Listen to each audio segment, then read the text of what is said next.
Taste the Daily.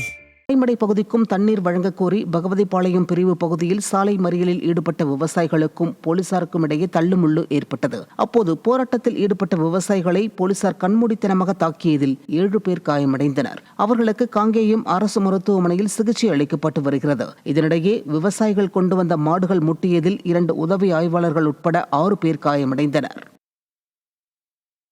தங்கள் பகுதி மயானத்தை மீட்டு தரக்கோரி நரிக்குறவர் மக்கள் ராணிப்பேட்டை மாவட்ட ஆட்சியரிடம் மனு வழங்கினர். பானாவரம் நரிக்குறவ மக்கள் பயன்படுத்தி வந்த மயானத்தை மர்ம நபர்கள் ஜேசிபி இயந்திரம் மூலம் அகற்றி ஆக்கிரமிப்பு செய்ததாக தெரிகிறது. இதுகுறித்து அதிகாரிகளிடம் புகார் அளித்தும் நடவடிக்கை எடுக்காததால் ஆட்சியரை சந்தித்து நரிக்குறவரின மக்கள் மனு அளித்தனர். நிர்வாகத்திறனற்ற ஸ்டாலின் ஆட்சியில் அப்பாவி நரிக்குறவரின மக்களின் நலன் தொடர்ந்து புறக்கணிக்கப்படுவதாக விமர்சனங்கள் எழுந்துள்ளது.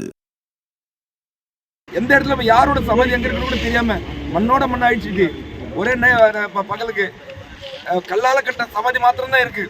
மண்ணோட இருந்து அடையாளம் வச்ச மொத்தத்தையும் அழிச்சுட்டாங்க. இதுக்கு கவர்மெண்ட், தமிழ்நாடு கவர்மெண்ட்டும் விளையாடுறவங்க நீங்களும் இதை கொஞ்சம் பெருசாப்படுத்து இந்த நரிக்குறவர் படிக்காத இனத்துக்கு நீங்க ஒரு நியாயம் செஞ்சு தர மாதிரி உங்களுக்கு பணியோட ஒன்பது கட்டிக்கிறேங்க. காஞ்சிபுரம் குமரக்கோட்டம் சுப்பிரமணிய சுவாமி கோவிலில் ஆணி மாதம் 2ஆம் செவ்வாய்க்கிழமையொட்டி முருகப்பெருமான் வெள்ளி தேரில் பவனி வந்து பக்தர்களுக்கு காட்சியளித்தார். வள்ளி தெய்வானை சமேத முருகப்பெருமானுக்கு பல வண்ண பூக்களால் சிறப்பு அலங்காரங்கள் செய்யப்பட்டு மங்கள வாத்தியங்கள் மற்றும் செண்டை மேள வாத்தியங்கள் முழங்க வெள்ளி தேரில் முருகப்பெருமான் எழுந்தருளினார். இதில் ஏராளமான பக்தர்கள் கலந்து கொண்டு தேரை வடம் பிடித்து இழுத்து சாமி தரிசனம் செய்தனர்.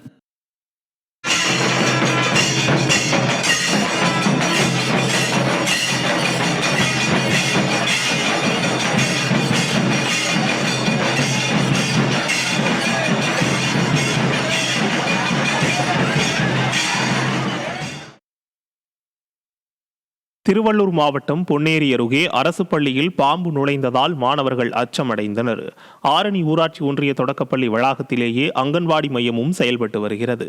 இந்த அங்கன்வாடி கட்டடத்திற்குள் திடீரென பாம்பு நுழைவதை பார்த்த மாணவர்கள் ஆசிரியர்களிடம் தெரிவித்துள்ளனர்.